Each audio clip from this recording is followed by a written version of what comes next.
चरणन में वास।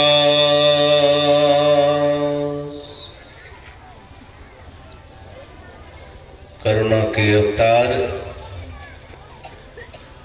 पतित पावन परमाराध्य सद्गुरु महाराज के चरणों में कोटि कोटि नमन। उपस्थित सत्संग प्रेमी माताओं बहनों,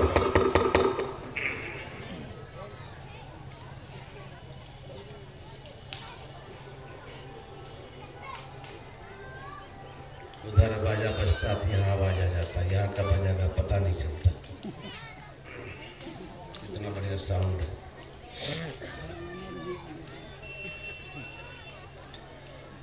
अभी सुन रहे थे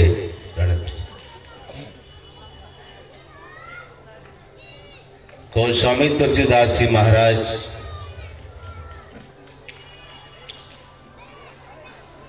द्वारा रचित रामचित मानस सार सटीक से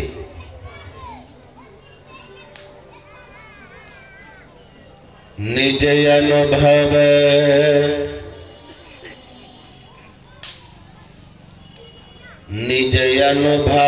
अब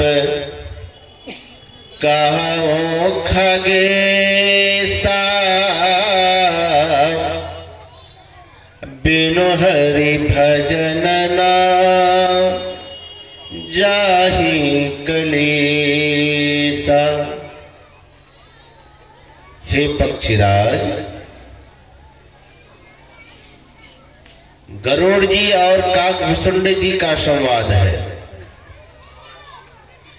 काकभुसुंडी जी गरुड़ जी से कहते हैं, हे पक्षीराज,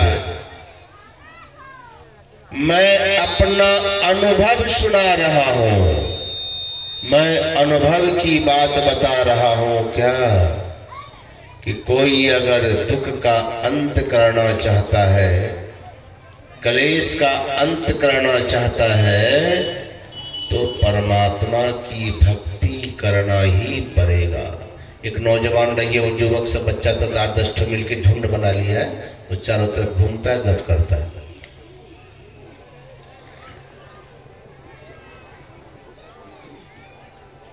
जब तक हम परमात्मा की भक्ति नहीं करेंगे,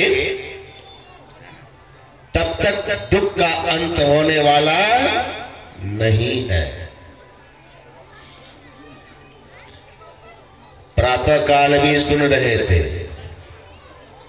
क्या सुन रहे थे कि ब्रह्मा जी भगवान शंकर का संवाद और अभी काकभुसुंडी जी गरुड़ का संवाद। जीवन में कोई ऐसा नहीं है जो दुख चाहता है। कोई दुख चाहता है? इतने लोग बैठे हैं, कोई भी एक आदमी भी हाथ उठा के कहिए कहां बाबा,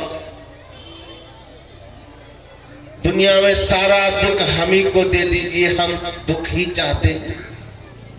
कोई नहीं, कोई दुख नहीं चाहता है, लेकिन फिर भी दुख आता है कि नहीं? दुख आता है। नहीं चाहने पर भी क्या होगा? दुख आएगा आपके जीवन में, और आता भी है। अच्छा, दुख आता क्यों है? हम चाहते नहीं है कि हमारे जीवन में दुख हो, संकट हो, विपत्ति हो, दुख का दिन देखना पड़े। फिर दुख आता क्यों है? अब फिर दुख कोई चाहता भी नहीं है, लेकिन कबीर साहब कहते हैं हमको तो दुख ही चाहिए, सुख नहीं चाहिए। क्यों? कबीर साहब कहते हैं, सुख के माथे सिल पड़े, नाम हृदय से जाए, बलिहारी व दुख की जो पल पल नाम रटाए। देखिए, दुख तो चाहते नहीं है हम लोग, लेकिन दुख है, अभिशाप मानते हैं। लेकिन दुख ही एक ऐसा चीज है जिसके कारण लोग भगवान को, गुरु को, साधु पुरुष को, संत को याद करते हैं। आपके जीवन में कोई दुख नहीं, कोई संकट नहीं, कोई क्लेश नहीं, तो आप निश्चिंत होकर के संसार में यह काम वह काम उधार उधार बिल्कुल अलमस्त घूम रहे हैं, कोई चिंता नहीं। लेकिन घर में थोड़ा संकट आ जाए, कष्ट आ जाए तो दौड़ पड़ते हैं कहाँ? गुरु महाराज के दरबार में, संतों के पास, साधुओं के पास। बाबा बहुत दुखी हूँ, बाबा बहुत दुखी हूँ। क्यों? यह काम वह दुख 1000 दुख। कब आए? साधु के चरण में कब आए? गुरु के चरण में कब गए? भगवान के चरण में कब गए? जब हम आपके सिर पर दुख आता है।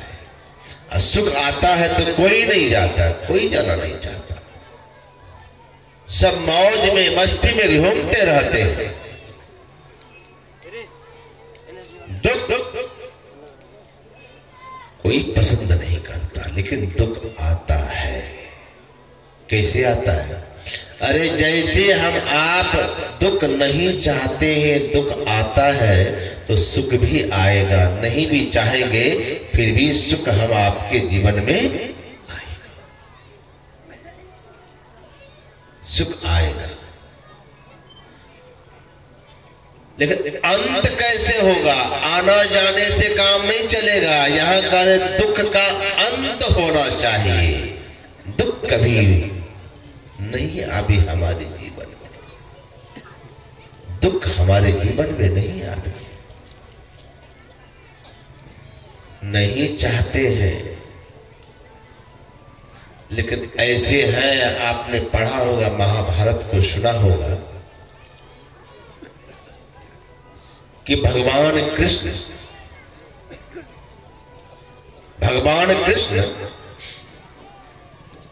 पांडव के साथ थे, हमेशा पांडव के साथ रहा करते थे। भगवान किस पांडव के साथ है, और पांडव कि हर परिस्थिति में भगवान ने सहायता की है। हर परिस्थिति में कितना बड़ा से बड़ा दुख भी आ जाता था, फिर भी भगवान उस दुख को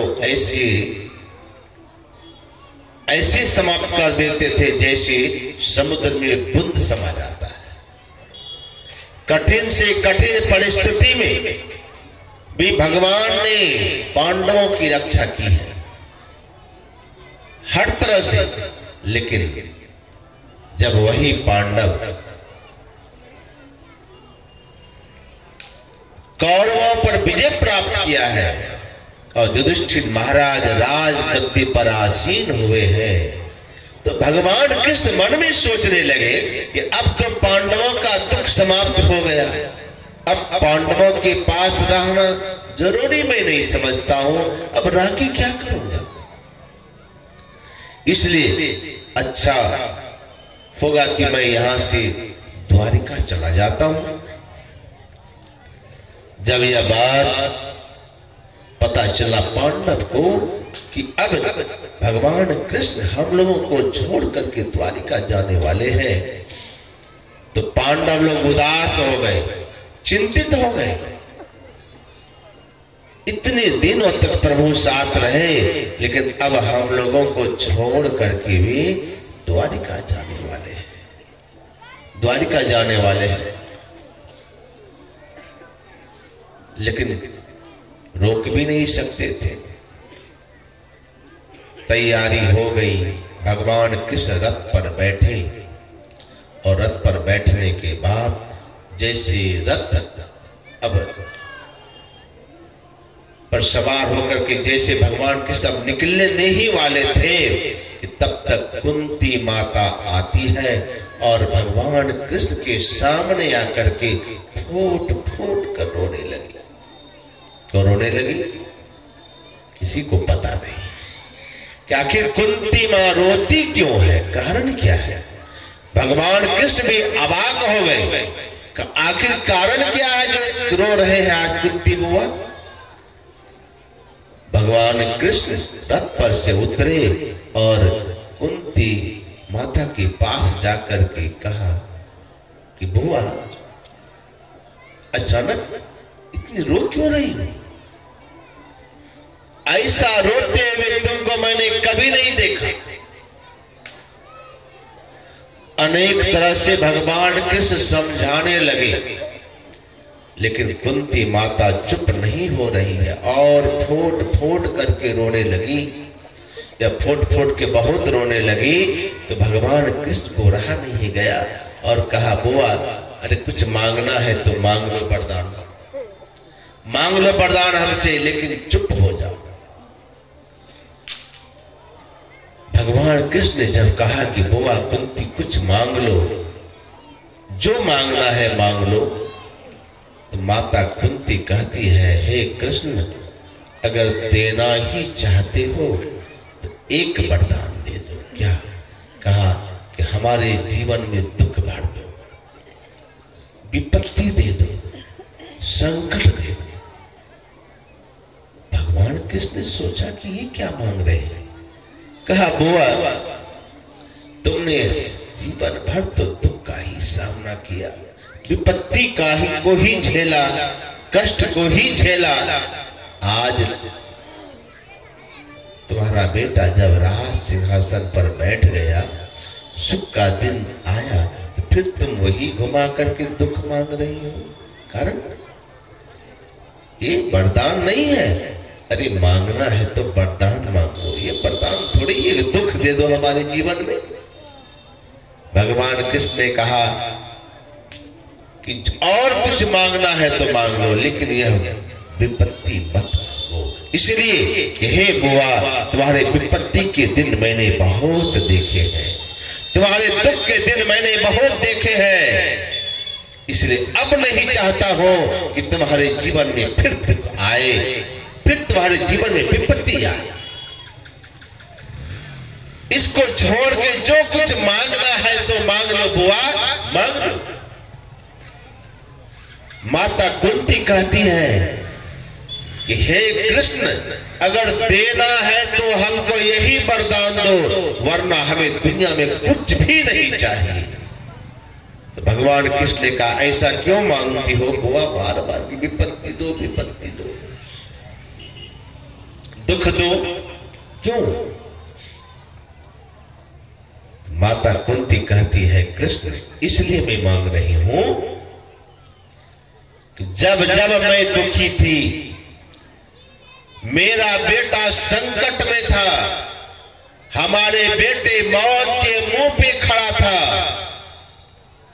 दुख मंडरा रहा था मेरे सिर पर, मेरे बेटे के सिर पर, तो मैंने देखा है कृष्ण कि तुम कठिन से कठिन परिस्थिति में भी मेरे बेटे के दुख के साथ रहे और मेरे भी साथ रहे। जब जब हमारे पास दुख, तब तक तुम मेरे साथ। देखो समय बदल गया ना, हमारे जीवन से दुख विदा हो गया और थोड़ा सा सुख तो आया है। मेरा बेटा राज सिंहासन में क्या बैठा, अभी तो सुख की शुरुआत भी हुई है दिन का, लेकिन देखो कि तुम मुझे और मेरे बेटे को छोड़ करके द्वारिका जाने लगे, तो मैं सोचने लगी इतने दिनों से कृष्ण तो हमारे साथ थे, आज कृष्ण द्वारिका क्यों जा रहे हैं? तब मैंने देखा, ओहो एक कृष्ण ने देख लिया कि अब हमारे बुआ के ऊपर में कोई कष्ट नहीं, पांडवों के ऊपर में कोई कष्ट नहीं, तो अब रह के यहाँ क्या करूं? मतलब मेरा कष्ट का अंत, मेरे दुख का अंत और तुम्हारा जाना निश्चित। मतलब जब जब हमारे अंदर हमारे पास दुख था, तुम भी हमारे पास थे। मैं समझ गई कृष्ण, मैं समझ गई, यही समझ गई कि तुम दुख के साथी हो, सुख के साथी नहीं, सुख के साथी नहीं हो। आज सुख का दिन आया, थोड़ा सा खुशी का दिन आया, तुम मुझे छोड़ के जा रहे हो ना। इससे अच्छा तो दुखी था ना कृष्ण कि हमेशा तुम मेरे साथ में रहा करते थे। इसलिए हे कृष्ण वरदान ही देना है तो दुख का वरदान दो, विपत्ति का वरदान दो। जब तक हमारे पास विपत्ति रहेगी तब तक तुम हमारे साथ रहोगे, तब तक तुम हमारे साथ रहोगे। इसीलिए मैंने कहा कि हे कृष्ण, देना है तो दुख दो, वरदान में यही मैं चाह रही हूं। भगवान कृष्ण ने कहा कि बुआ, तुम्हारे अंदर में यही भावना है ना कि भगवान हमारे साथ रहे, भगवान हमारे साथ रहे। तो सुनो, मैं तो पुनः फिर तुम्हें दुख का वरदान नहीं दे सकता, लेकिन तुम्हारे अंदर में यह कामना है कृष्ण हमारे साथ रहे। जाओ, मैं उनके पास हमेशा रहता हूँ, इनके पास बुआ कंती जो मेरा भक्ति करता है, मेरा भजन करता है, तुम मुझे अपने पास रखना चाहती हो, दुनिया का कोई भी वैभव समर्पित कर दोगे, मैं साथ रखने वाला नहीं। एक ही साधन है हमें बस करने का, वह है भक्ति। जाओ, मैं तुझे भक्ति का वरदान देता हूँ, बुआ भक्ति करो, मैं तुम्हारे साथ में हमेशा रहा करूँ। भक्ति करो, मैं हमेशा साथ रहा करूंगा। आज वही बात हमारे काकभूषणी जी कहते हैं, हे गरुड़ जी, हे पक्षीराज, दुख का अंत कब होगा? जब हम सुख के सागर में जाएंगे, सुख के धाम में जाएंगे।